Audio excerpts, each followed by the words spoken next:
What's up, I'm back. Click lang natin yung emergency call tapos dial *#0**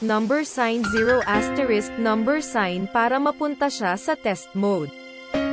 Pindutin lang natin yung Samsung tapos next naman ay click remove FRP security older than August tapos wait lang natin yung prompt.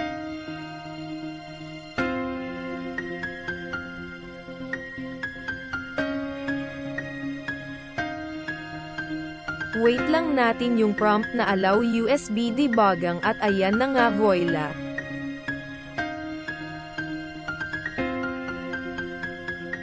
Ayan bumalik na sa emergency call.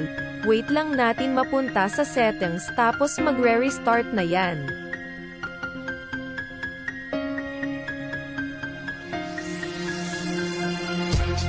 ODBA namatay. Sabi sa inyo magre-restart na yan eh.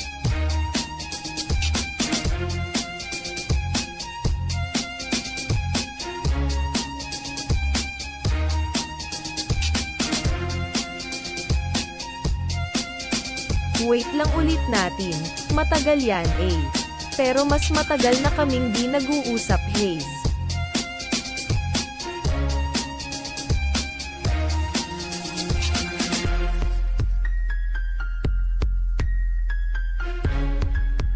Ayan goods na. Apakalupit ko talaga.